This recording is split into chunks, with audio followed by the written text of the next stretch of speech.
from top 10 programs in the US.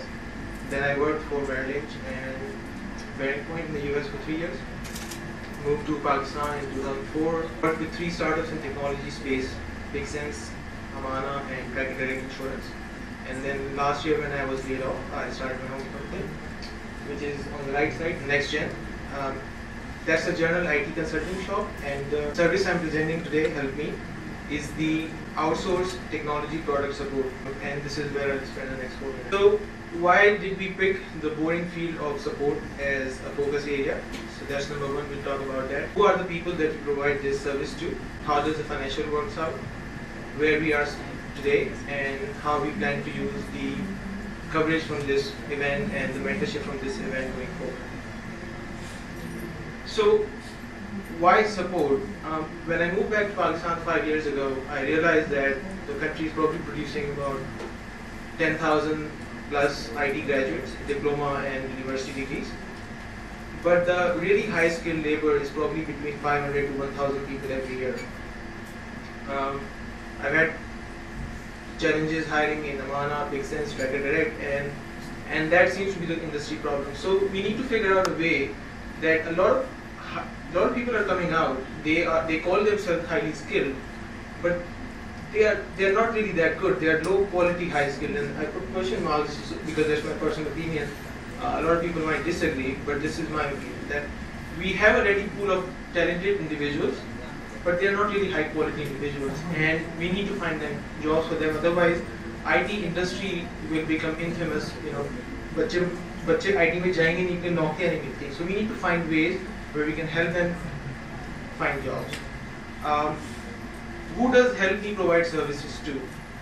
So we do mobile apps. So you buy product and you need service.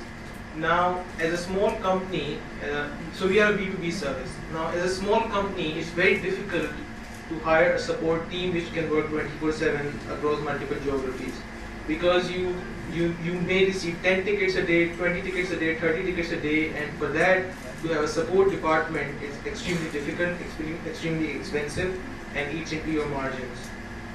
So mobile apps fall into that category. Web products, so you know, shopping portals. You have inquiries, you have refunds, you have exchanges. You need to contact someone either on the phone or via email, and you need a response back in the next few hours on what you asked, and you ideally need a resolution to your product. Similarly, you bought a desktop product, you bought a firewall, you bought a database modeling software. That company needs to provide support to its customers, and having a dedicated support team which can work 24/7, again, very expensive proposition.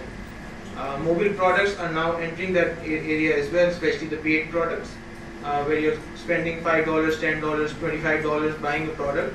Now you need to provide support for it, and there might be only 10 tickets a day, and you can't operate a support team for that. So all are these areas where we felt that there's a need for dedicated support, low volume, medium to high skill, and easily outsourceable. And then some of the new areas that we are looking at, one is the mobile product verification services that very large companies provide. Nokia and Apple provide verification services for their own developers, but they are finding it extremely hard to scale. Apple products, based on our own experience, take between 1 to 2 weeks. The business model. So the target customers are who need, in a 24-hour period, they need about 1 to 100 hours of support. 100 hours would be 4 full-time employees. 1 hour would be where you're receiving 5 or 10 inquiries every day, and you don't want to be responsible for answering them. So we have arranged a pricing model based on that. For the very high volume consumers, the pricing can go down to about 8 cents per ticket. For low volume, slightly high tech, it can be as high as about $2.5. If you're a larger company and you can actually use 12 to 24 hours of service, then you buy packages in terms of resources. The margins are typical services industry margins of about 6 to 7%. Where we stand today, we have a confirmed niche. We were covered in one of the largest technology blogs, and there doesn't exist anyone who does it at a small scale. We have 2 anchor customers. We feel the best possible implementation team with 3 people having foreign degrees. We have a 24/7 presence already in Karachi at 99.90% for the last 6 months, and we feel that we have a clarity as to what niche we exist in.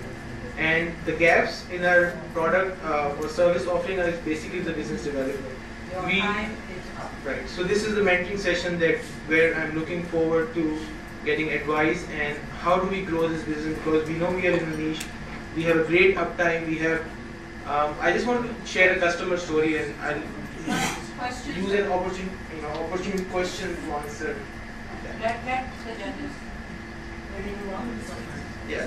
This is the final slide. This is just snapshot of our homepage. This is the last slide? Yeah. So your USP basically, or your niche or differentiator is basically that the core product development is difficult to do in Pakistan because of the high skill requirement, and therefore instead of core product development, you want to switch to the support of an already developed product. Do I get this correctly? So that's not. So that's the motivation behind starting this this line of business. It's not a USP as far as my customers are concerned. All they want is reliable technology support for the product that they have developed. Who else is there? So when we were developing this website, I have a flash video I can run by. We, just like whenever you're doing website designs, you look at existing websites for inspiration, right? We could not find a single website that explained this business. That a small business develops a web product, a desktop product, a physical product. Router kharida hai, I need support, I need to set it up. And any company who specializes in providing technology support to the small players, we could not find anyone who does this. This is a multi-$100 billion industry. We call it the BPO industry. So we know that the industry is much larger. So this is within the BPO, you have picked a specialization of technology products. Correct. Is that the correct assessment? And for people who need between 1 and 100 hours of support a day. So people who are in the, if they need a 10% team, they'll be probably better off setting up their own support team. So how would you address all of a sudden if, I mean, what I'm trying to understand is if it's just, are you just taking the tickets, just logging the tickets, more like operating like a call center, or actually you have access to their code and you can debug and identify what the problems are and fix them? Now, if it is the latter, then how are you going to handle if it requires tremendous scaling up? Because you're using the economies of scale. You've got one team of 4 or 5 really sharp people, and you are handling 4 customers, let's say, right? So how would you handle scale in that scenario? So multiple questions here. The latter scenario actually does not exist right now. None of our customers would give access to their intellectual property so that we dig into it. So we are providing purely support and occasional QA services, but not coding services, number 1. Number 2, about scale.